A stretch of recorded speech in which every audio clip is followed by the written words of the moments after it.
Nobody expected that elegant evening to end in humiliation, tears, and a secret that would leave the entire room speechless. At first, everything looked perfect. The guests were celebrating, the music was playing, and nobody was paying attention to the young woman serving them. That was about to change. Hey everyone, welcome back to the channel. Before we get into today's story, tell me where you're watching from. Now settle in, because this one is about wealth, arrogance, family secrets, and a young woman who discovered that losing everything you think you need can sometimes be the beginning of getting everything you deserve. The night began at the Bellamy estate in Buckhead, Atlanta. The house sat behind enormous iron gates, surrounded by manicured gardens and towering oak trees decorated with tiny lights. It wasn't technically a mansion, at least that was what the real estate magazines called it. The Bellamy family simply called it home. The property was worth nearly $40 million. Inside were marble floors imported from Italy, paintings valued at millions, antique furniture that had belonged to generations of the Bellamy family, and a glass-walled ballroom overlooking a private garden. That evening, the house was filled with Atlanta's wealthiest people: investment bankers, actors, lawyers, professional athletes, politicians, tech founders, and people who had become rich enough that they no longer needed to introduce themselves. They were there for the annual Bellamy Foundation benefit. But most people weren't there because they cared about the foundation. They were there because everybody important was going to be there. At the center of it all stood Lenora Bellamy, 79 years old, elegant, sharp-eyed, and the true power behind the Bellamy empire. Her grandson, Everett Bellamy, had expanded the family business into one of the largest privately owned real estate companies in the Southeast. But Lenora had built the foundation. She funded scholarships, paid medical bills for families who couldn't afford treatment, supported historically black colleges, and quietly helped young entrepreneurs who had never been given a chance. She believed wealth meant nothing if it didn't improve somebody else's life. Her grandson had inherited that philosophy. At least, he thought he had. That night, however, Everett was about to discover how much he had failed to notice. Across the ballroom, his fiancée, Camille Renshaw, was entertaining a group of women near the Champagne Tower. Camille was 34, beautiful, wealthy, sophisticated, and extremely aware of all three. She wore a custom black gown with diamonds around her neck. She had been engaged to Everett for 7 months. Everyone thought the wedding would be the social event of the year. Camille loved the idea of becoming Mrs. Bellamy. What she loved even more was what came with the name: the influence, the access, the respect, the ability to walk into any room and know people would move aside. She had spent years building an image of perfection, and she couldn't stand anything that threatened it, especially people she considered beneath her. That was where Jovelle Hart came in. Jovelle was 26 years old. She lived with her younger brother Micah in a small apartment on the south side of Atlanta. She worked mornings at a medical clinic, attended nursing classes during the week, and picked up catering shifts on weekends. She wasn't supposed to be at the Bellamy Foundation Gala that night. The original server assigned to the event had called in sick. Jovelle's catering company needed someone immediately. The supervisor offered her the shift.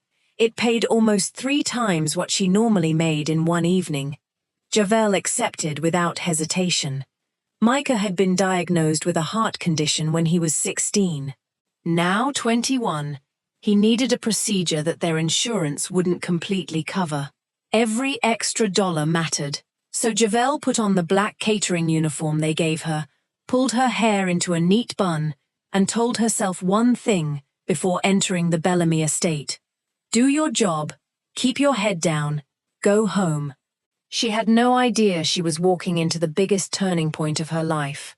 For the first 2 hours, everything went smoothly.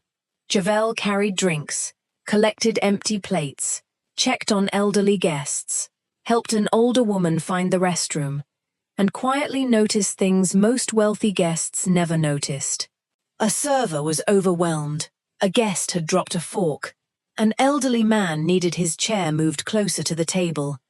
Nobody had asked Jovelle to help. She simply did. Then, at approximately 10:17 p.m., something happened. Camille suddenly reached toward her wrist. Her face changed. "My bracelet." The woman beside her frowned. "What?" "My bracelet is gone." The bracelet was a family heirloom. A diamond piece Camille claimed was worth nearly $200,000. Within seconds, the mood around her changed. Camille began searching through her purse, then her gown, then the table. "I had it 10 minutes ago." One of her friends looked around. "Maybe you left it somewhere." "I didn't." Camille's eyes moved across the room, and then they stopped on Jovelle. Jovelle was standing about 15 feet away, holding a tray. Camille stared at her. "Come here." Jovelle looked behind herself. "Ma'am." "I said come here." Jovelle approached carefully. Camille looked her up and down. "Where have you been?" "Serving guests, ma'am." "Did you come near my table?" "Yes. I served champagne about 20 minutes ago." Camille's eyes narrowed. "And after that?" "I went to the other side of the room." Camille looked at her friends, then back at Jovelle. "My bracelet disappeared after you came to my table." Jovelle's face went pale. "I'm sorry, ma'am, but I didn't take anything. I didn't ask whether you took it." Camille stepped closer. "I asked where you've been." Jovelle swallowed. "I've been working." Camille turned to one of the security guards. "Search her." The guard hesitated. Jovelle's eyes widened. "Please, ma'am, I haven't taken anything." Camille smiled coldly. "Then you have nothing to worry about." Jovelle looked around the room. Dozens of people were watching. Nobody spoke. Nobody defended her. The security guard approached. Jovelle raised her hands. "Please just let me explain," Camille interrupted. "There's nothing to explain." The search began. Nothing was found. Camille's expression hardened. "Check her bag." Jovelle's stomach dropped. Her bag contained her wallet, nursing textbooks, medication for her brother, and a small envelope containing money she'd been saving. The guard opened it. Nothing. Camille wasn't satisfied. "Check her pockets." The guard did. Still nothing. A whisper moved through the crowd. Camille's face flushed. She must have hidden it somewhere. Jovelle stared at her in disbelief. "Ma'am, I didn't take your bracelet." Camille stepped forward. "Do you know what happens when people like you come into houses like this?" Jovelle's eyes filled with tears. "I don't know what you mean. You think because someone lets you through the front door, you belong here." The words hung in the air. Jovelle's lips parted. Before she could answer, Camille grabbed the glass in her hand and poured the champagne directly over Jovelle's head. The room went silent. Jovelle froze.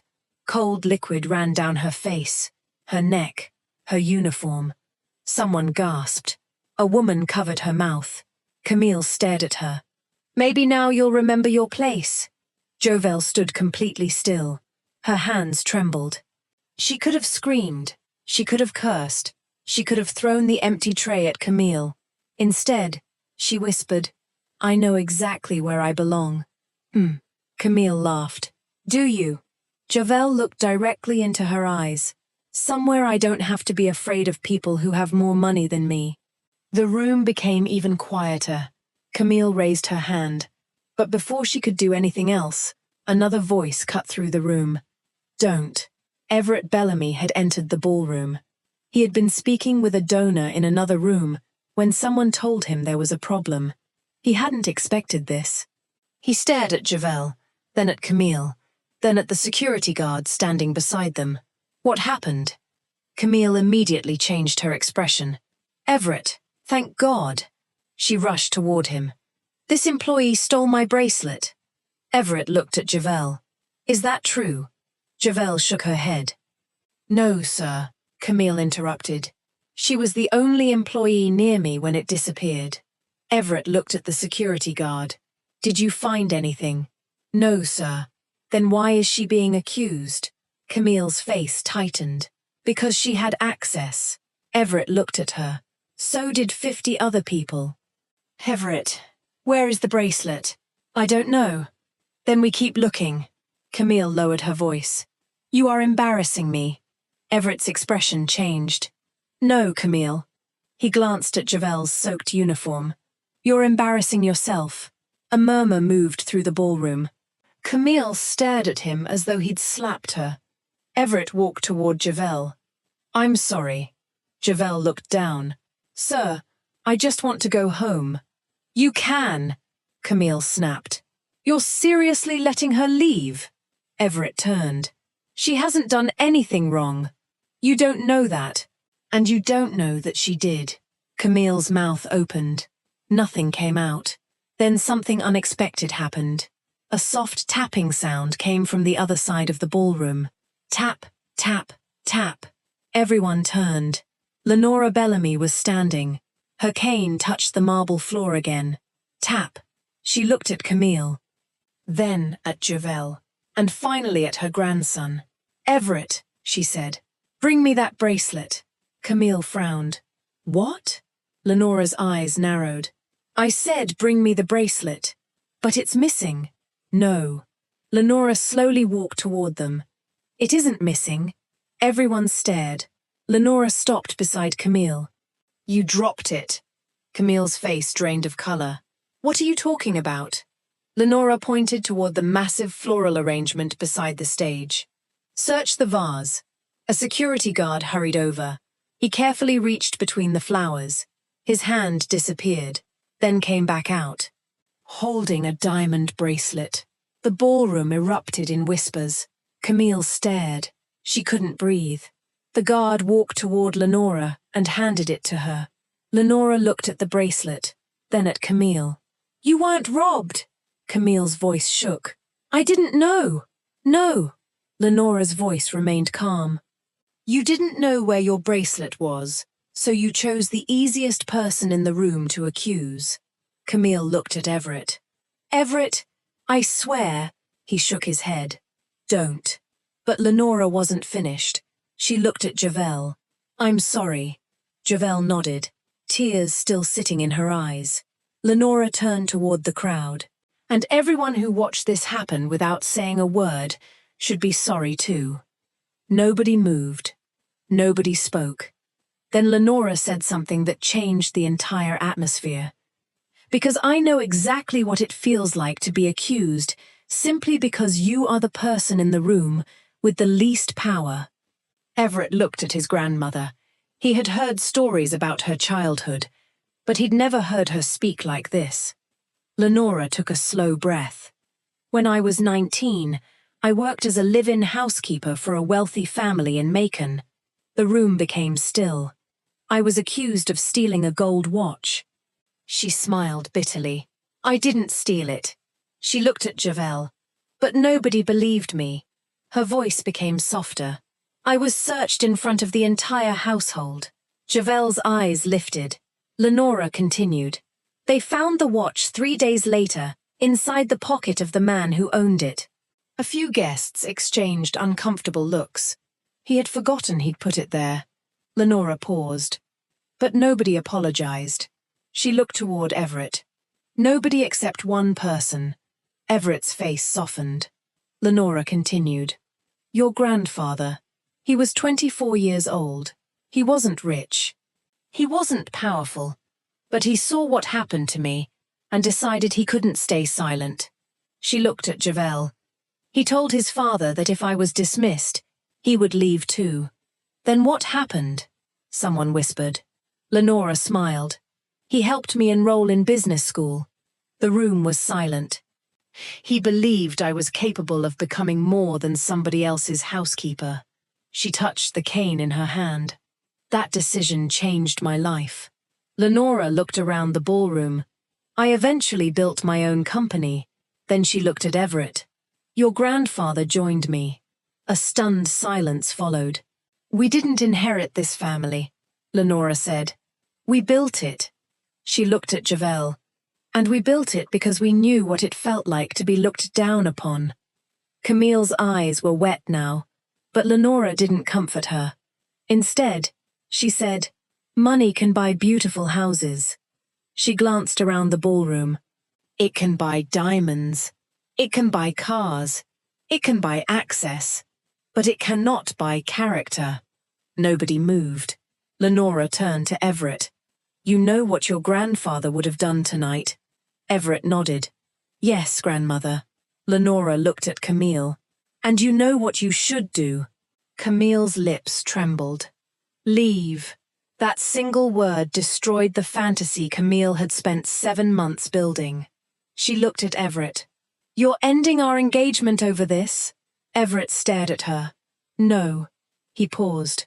I'm ending it because I finally saw you clearly. Camille began crying. You love me. Everett's answer was quiet.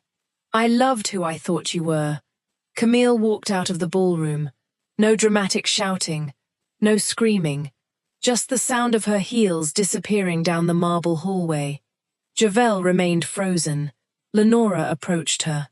What's your name, sweetheart? Jovelle. Jovelle what? Hart. Lenora smiled. Well, Jovelle Hart, tonight you were treated terribly. Jovelle nodded. But tomorrow, Lenora continued, you are coming to my office. Jovelle blinked. Why? Because I want to know why a woman who works 2 jobs and studies nursing is serving champagne at my house. Jovelle smiled weakly. Because I need the money. Lenora nodded. I suspected as much. Then she looked toward Everett. Find out what she needs. Everett nodded. Jovelle immediately shook her head. No, ma'am. I don't want anyone feeling sorry for me. Lenora smiled. I didn't offer you pity. She stepped closer. I offered you opportunity. That sentence stayed with Jovelle long after she left the Bellamy estate. The next morning, Jovelle almost didn't go to the meeting. She felt embarrassed, exposed, and exhausted. But at 9:02 a.m., she walked into the Bellamy Foundation offices. She expected Lenora. Instead, Everett was waiting. He stood when she entered. Good morning. Good morning. He gestured toward a chair. Please sit. Jovelle sat. Everett placed a folder on the table. Your nursing school. She frowned. What about it? I spoke with your program director. Jovelle's eyes widened. Why? Because you shouldn't have to choose between finishing your education and paying your brother's medical bills. Jovelle stared at him. I can't accept money from you. I'm not offering you money. He pushed the folder toward her. It's a scholarship. She opened it. Her eyes moved across the page. Tuition, books, clinical expenses, everything covered. She looked up. I don't understand. Everett smiled. My grandmother created the scholarship years ago. He paused. But we've decided to expand it. Expand it to who? People like you. Jovelle looked down. People like me. People working their way through school. People supporting family members. People who have talent but not access. She swallowed. I don't know what to say. You don't have to say anything. Everett leaned back. Just finish nursing school. Jovelle smiled. I'll do that. And your brother? Her smile disappeared. He needs surgery. Everett nodded. Then let's talk about that too. Within weeks, Micah was approved for treatment at one of Atlanta's best cardiac centers. Jovelle couldn't believe it. She had spent years trying to solve everything alone. And suddenly, strangers were helping her. But she was determined not to become dependent on anyone. She continued studying. She continued working. And she continued showing up for people. Meanwhile, Camille disappeared from Atlanta's social scene. At first, she tried to repair her reputation. She released a statement, then another. She claimed she had been under stress. She said the situation had been misunderstood. She suggested Jovelle had exaggerated what happened. But the problem was simple. There were too many witnesses, and too many recordings. The truth had already escaped. Every attempt Camille made to rewrite the night only made things worse. Eventually, she stopped speaking publicly, and the world moved on. But Jovelle's life moved in the opposite direction. She became known at nursing school for helping other students. When someone couldn't afford a textbook, Jovelle shared hers. When another student struggled with a clinical assignment, she stayed late to help. She had learned something that night. You didn't have to become cruel just because someone had been cruel to you. 6 months later, Micah underwent surgery. Jovelle sat beside his hospital bed afterward, holding his hand. When he finally opened his eyes, he smiled. "You look terrible." Jovelle laughed through her tears. "You scared me." "I'm okay." She leaned forward and hugged him. For the first time in years, she wasn't afraid of what tomorrow would cost. And somewhere in the hallway, Everett Bellamy stood quietly watching. He hadn't planned to fall in love. Neither had Jovelle. At first, their relationship was nothing more than friendship. Coffee after hospital visits, conversations about nursing, arguments about football, jokes about Everett's terrible cooking, and long conversations about family. Everett learned that Jovelle loved old jazz records. Jovelle discovered Everett hated being photographed. They slowly became comfortable with each other, but neither rushed it, because Everett knew the power difference between them. He didn't want Jovelle wondering whether his kindness came with expectations. So he waited, and Jovelle appreciated that. One evening, nearly a year after the gala, Everett asked her something. "What do you want your life to look like 5 years from now?" Jovelle smiled. "Simple." "Simple?" "A small house." She counted on her fingers. "A garden. A job I love. Micah healthy. Maybe a family." Everett smiled. "That's it?" Jovelle looked at him. "Peace is expensive when you've spent your whole life surviving." That sentence stayed with him. Months later, Jovelle graduated nursing school. Her entire family was there. Micah sat in the front row. Lenora sat beside him. Everett stood at the back. When Jovelle's name was called, the auditorium erupted. She walked across the stage, wearing her graduation gown, tears running down her face. After the ceremony, Lenora hugged her. "You see?" Jovelle laughed. "See what?" "That one terrible night didn't get the final word." Jovelle smiled. "No." She looked across the room at Everett. "It didn't." 2 years after the gala, the Bellamy Foundation opened a new medical center in a neighborhood that had been underserved for decades. The center was named after Lenora, but the pediatric nursing wing carried another name, the Jovelle Hart Pediatric Care Center. Jovelle had objected when she first heard about it. "You can't name a building after me." Lenora had laughed. "I just did." Jovelle eventually became the head of pediatric nursing at the center. Micah became an accountant, and Everett remained beside her. Not because she had been the victim of a viral scandal, not because people admired her, not because his grandmother approved, but because he had fallen in love with the woman she became when nobody was watching. Years passed. The Bellamy estate eventually changed too. Lenora donated a portion of the property to the foundation. The enormous ballroom, where Jovelle had once stood soaked in champagne, became a community education center. Every month, hundreds of students came through its doors. Nursing students, teachers, young entrepreneurs, single parents, people trying to build lives without the advantages the Bellamy family had once taken for granted. And near the entrance was a small bronze plaque. Jovelle's daughter, now 6 years old, stood beside her one afternoon. "Mummy," she asked, pointing at the plaque. "What does that mean?" Jovelle knelt beside her. She read it aloud. "Your circumstances may explain where you begin, but they never decide who you become." Her daughter looked confused. "What happened here?" Jovelle smiled.